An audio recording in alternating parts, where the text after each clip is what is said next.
As Christians, what are the views of Santa on Christmas? My wife and I struggle to keep focus on Jesus on Christmas. Oh, you're about to open a can of worms with a resident Presbyterian. So you're not a fan. You're not a fan of the Santa. You like Santa, but you don't do Santa with your kid. I love Santa, and we talk about Santa. We talk about Santa alongside of other things that like other stories. Sure. So I think it's a great story. I think it's a positive thing. I think we should talk about Santa. I'm not anti-Santa. But you don't tell your kids that those gifts come from Santa. Right. Yeah, and I'm not upset with anybody who does. I was raised with Santa, and I'm not upset with my parents for raising me with Santa. It's something we've decided to. We've decided to do the thing that everybody does later, just earlier, and kind of keep that sort of thing going. Yeah, sure. and that's something where we can have a slight disagreement. I love it. My parents did do that. This came from Santa, and I got gifts from my parents.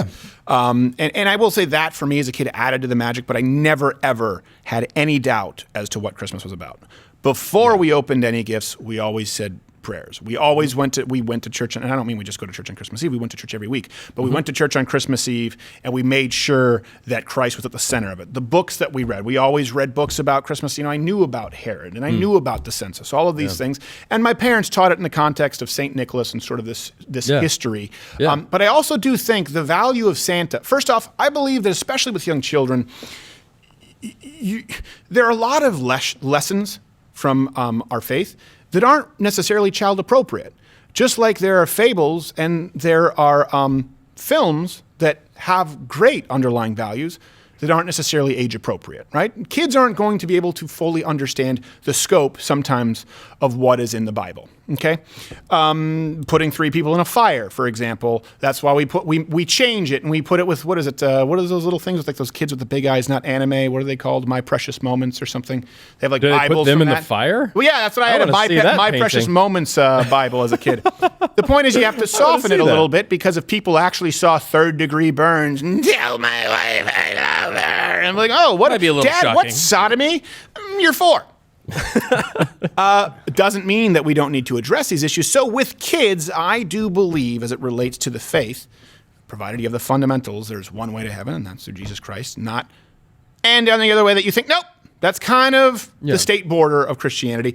But everything that you teach should be designed to bring children toward the cross, to bring children into the faith, to want to be a part of it. That's why we have Sunday school. That's why we sing songs. Doesn't mean that we don't teach the parts of the Bible that are rough and the fire and brimstone that sometimes makes you feel a little convicted. So on that note, I think that Santa is a great way to do that, just like we talked about firearms, right? That's a teaching moment for a young child.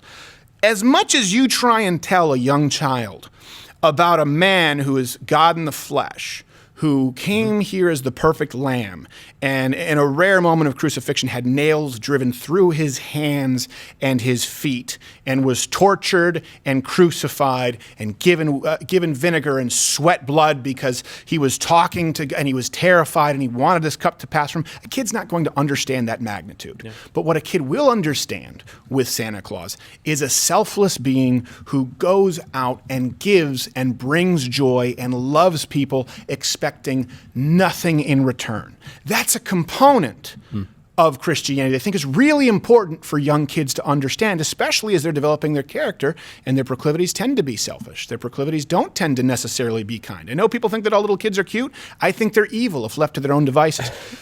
So I think Santa Claus is a really valuable tool to teach kids about selflessness, and that means expecting nothing in return. And my parents made that really clear.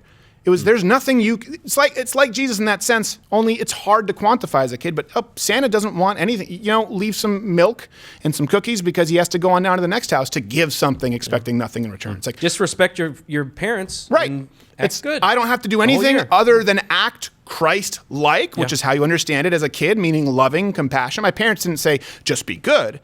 My parents, for example, wouldn't tell me, oh, that's bad if I punched a bully in the face. My dad always said, listen, if you are bullied or you see someone bullying, you see a strong person bullying someone smaller and weaker, just make sure that you're in the right and give me an excuse to go on down there to Principal Mesher. That's what my dad said.